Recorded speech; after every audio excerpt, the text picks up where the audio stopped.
Hello and welcome to Health, Wellbeing and Lifestyle, where we love to educate and inspire the community to live more healthily, feel more balanced and truly live a lifestyle they love.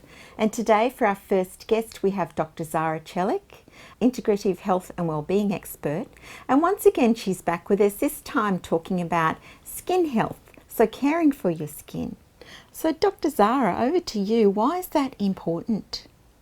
Yeah, sure. So skin is actually the biggest organ, right?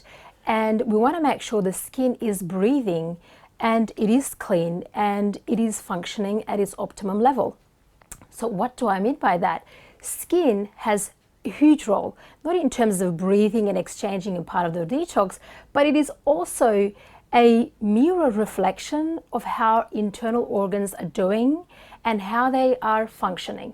So it gives us an insight in terms of what is also happening internally in terms of our health and well-being. Now today though, I'd like to talk more about taking care of our skin and how we can, by taking care of our skin, how we can also support our health and well-being and support also the detoxification system, because skin is very much involved with the detoxification system as well. So cleaning the skin and getting rid of dead skin cells, which can clog up our skin pores, is number one. That's where I will begin. Why? Because now, people know about, when we talk about caring for the skin, usually people think about the face, right? So I want people to know, let's go and think whole body when it comes to skin health. And when it comes to taking care of the skin, let's focus on, and something a lot of people don't usually do, is exfoliating and removing the dead skin cells. Because normally now in the modern life, we have the whole cleansing, the products going, which is amazing.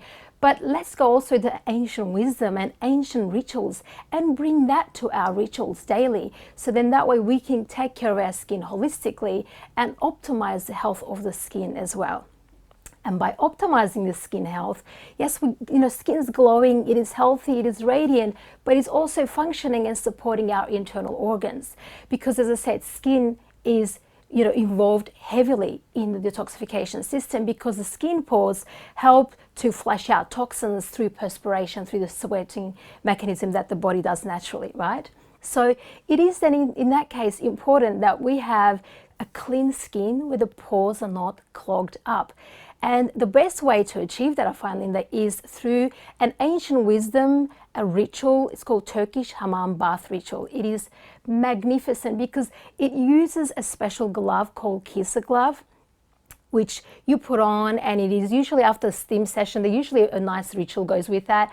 But even at home, our viewers can do it after a bath or shower when the skin's nice and moist and it is warm, because that's when the skin cells are nice and warm, and moist rather. So then it's good to wear that glove and remove all that dead skin, and literally it comes off like a spaghetti, it rolls off.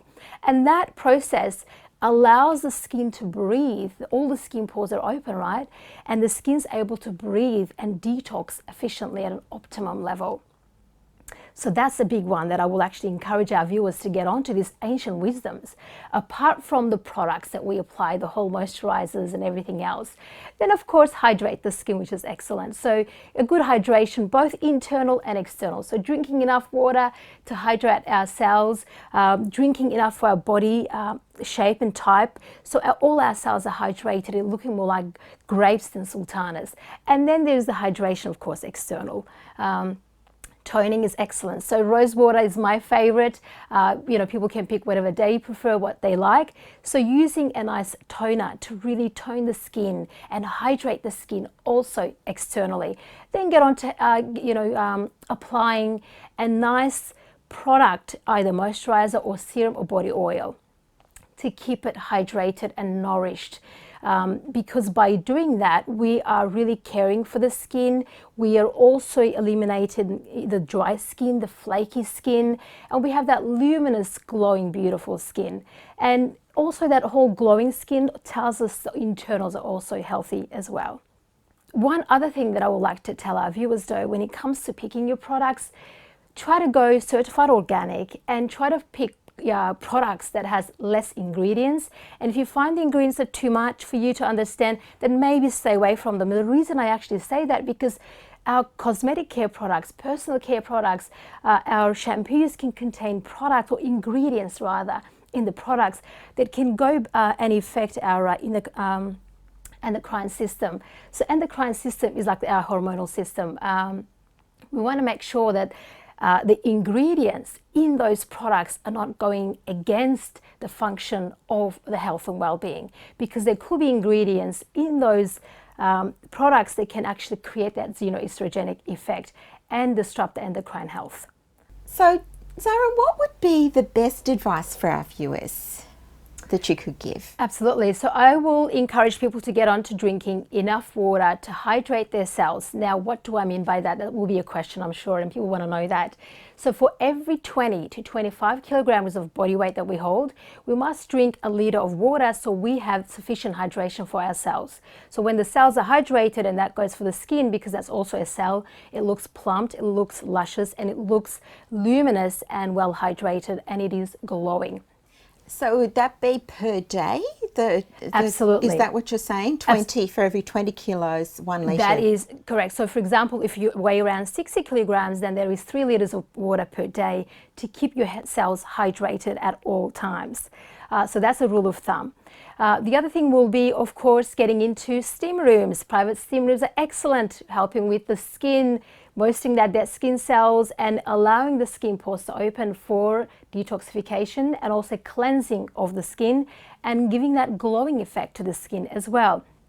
Light therapies, they work extremely well and work with the integrity of the cellular function by energizing the cells, the mitochondria of the cells, and giving that luminous look, that glowing look, because it is working on repairing and healing the skin cells from within.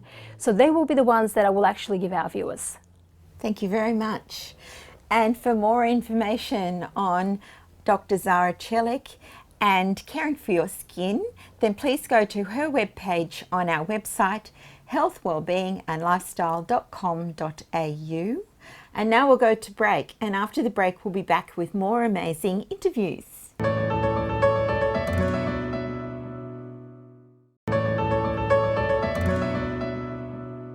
Hello and welcome back to our program, and today we have Claire Besley, who's an emotional health expert and talking to us about emotional health today.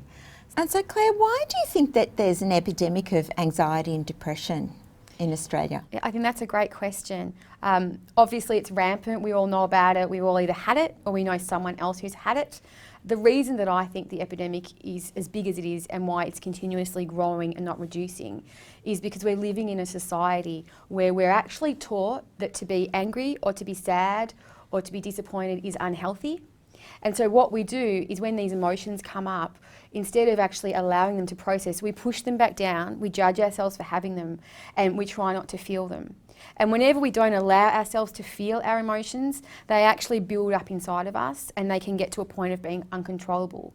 So we can have a panic attack, as an example. So I think that the reason that this epidemic is growing and not reducing is because we are approaching it from a medical perspective of what can we do to reduce it by giving you a tablet, rather than going, how can we help you to efficiently process emotion so that it doesn't build up to the point where you're needing to go to hospital. And so then what would be the difference between emotional health and mental health? Yeah, there's a very big difference between mental health and emotional health. And I think in society today, we really are talking and focusing on mental health. Personally, I think if we shifted our focus from mental health to emotional health, we'd actually see a dramatic change in results. They would increase rapidly. Mental health is focused on our thoughts, our processes that we're having cognitively in our minds. Emotional health, when we focus on that, we're actually looking at what is the emotions that are building up in our physical bodies. How much emotion is repressed in our physical body. So when we focus on the body and the emotions in there and we actually learn to release them in a healthy way, the mind clears on its own.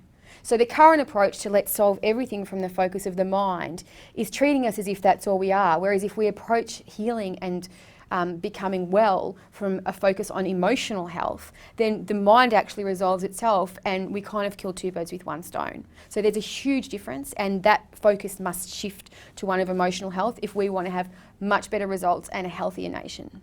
So what do you think we can do to help resolve that situation? Yeah, it's a really good question. Look, it's actually incredibly simple. A lot of the work that I do is actually helping people on a daily basis to release the blocked emotions and beliefs that live in the body that cause illness.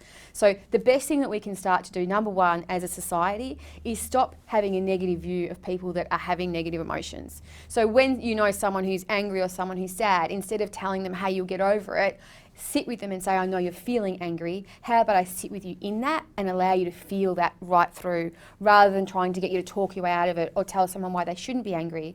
We teach them to actually embrace it. It's healthy, it's good, and let's feel it together. And once we have a society where we're constantly embracing every kind of emotion, shame, guilt, sadness, apathy, indifference, once we all learn to embrace each other's emotions, we'll start to process them in a much more healthy way, because there won't be the judgment stopping us from experiencing them, and we'll stop suppressing them because we'll realise that they're valuable.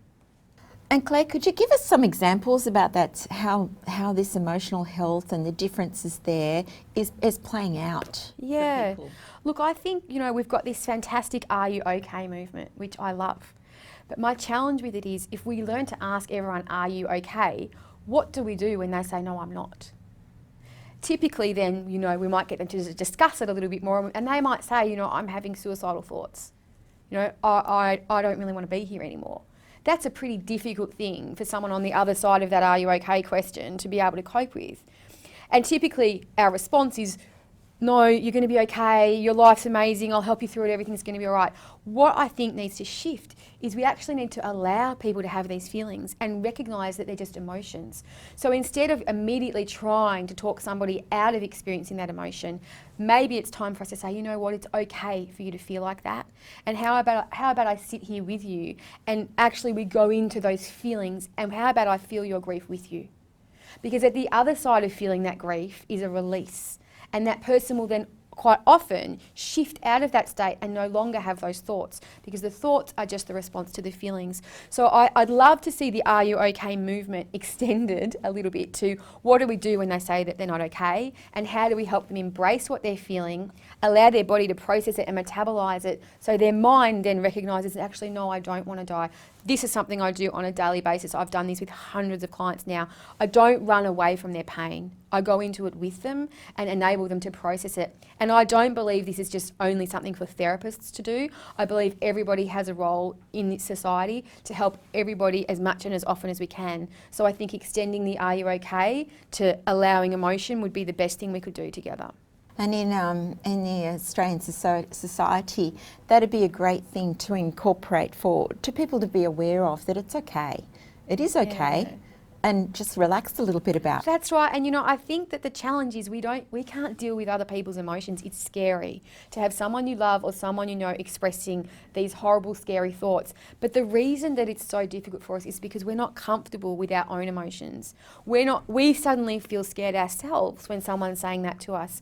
And because we don't know how to process and accept our own, it makes it even harder for us to accept someone we love that's experiencing emotion. So the first thing we have to do is start to trust and allow ourselves without judgment to experience our emotions as they come up, and recognise that emotions are beautiful and we need all of them. You can't feel love and joy without having experienced grief and anger. We can't dismiss half of them and only want the others. Life is a balance.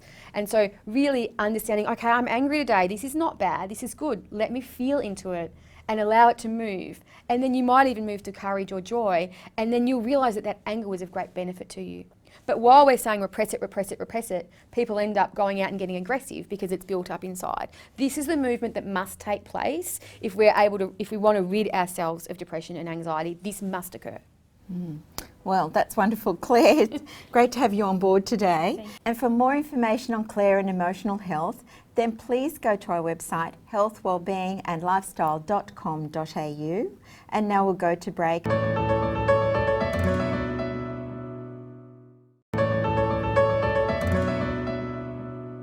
Welcome back, and now we have George Gentilis, who's a somatic psychotherapist and is here today to talk to us about how we heal. Well, George, How do we heal? Well, how do we heal? That's a great question. It's an exciting question because what we've discovered over the last 20, 30 years, especially in the time that I've been practicing, is just phenomenal with the neuroscience that's come out and all the major developments in mindfulness and attachment theory. It's just phenomenal with what we can see within the body now that tells us what actually causes disease and problems and habits that we can't break and where we feel blocked and where performances drop and when you get anxiety and depression and trauma and the effect of car accidents and operations, all sorts of things that affect us. We now know a lot more than we ever did on how to actually go about getting inside, getting in there, working through the issues, healing them.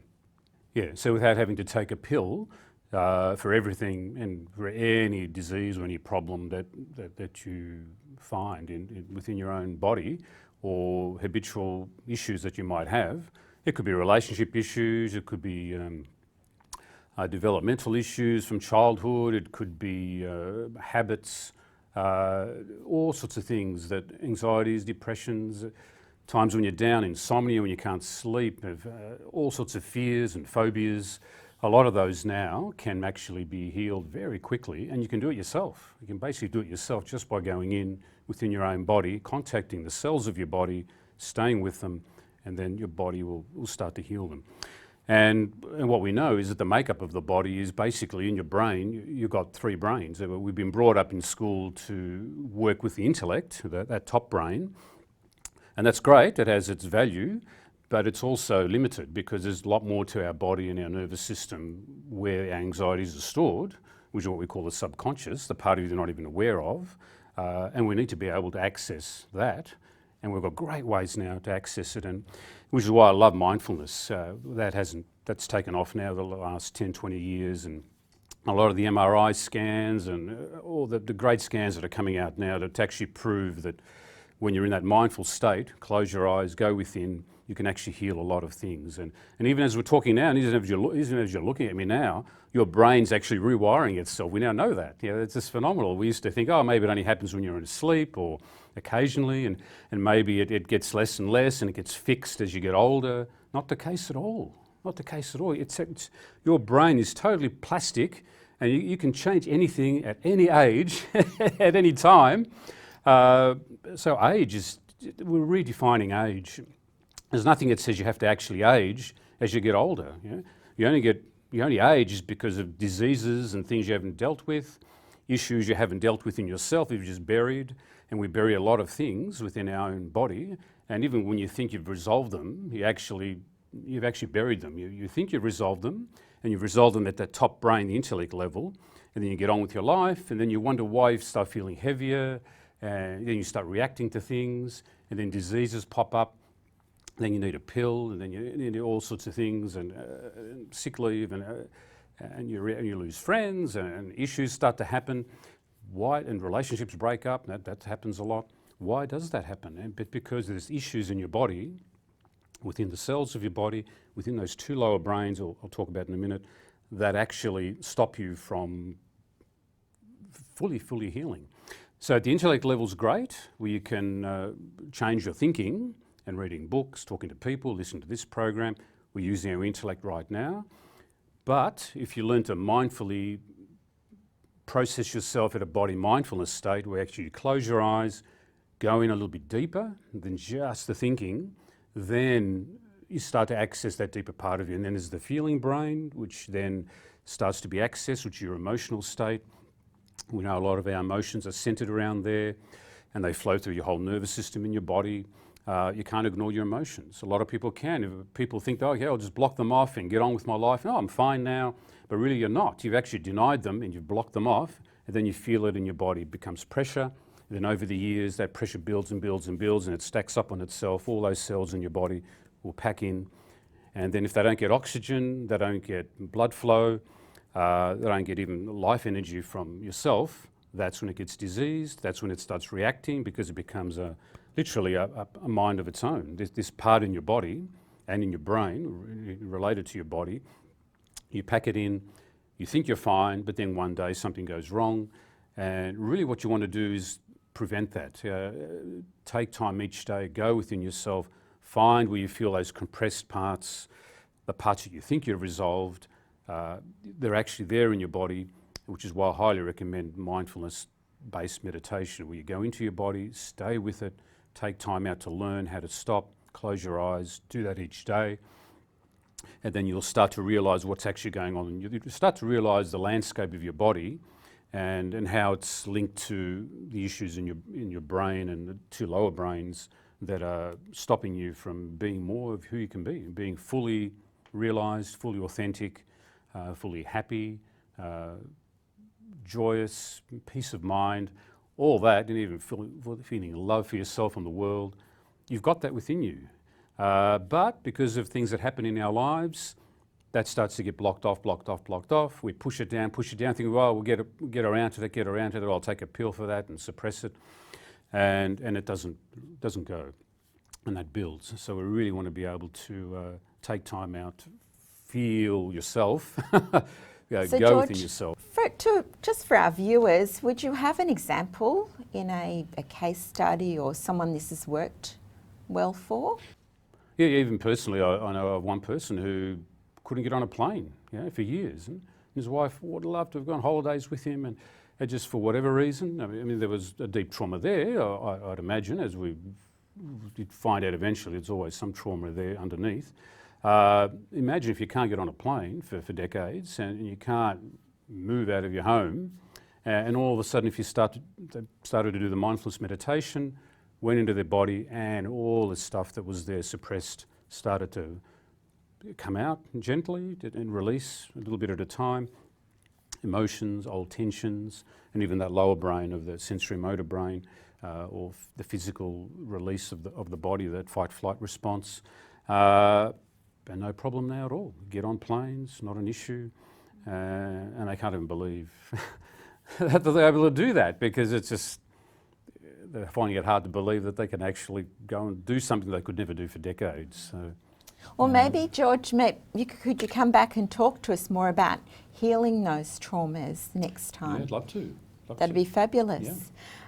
And for now, we'll say bye-bye and we'll see you next week.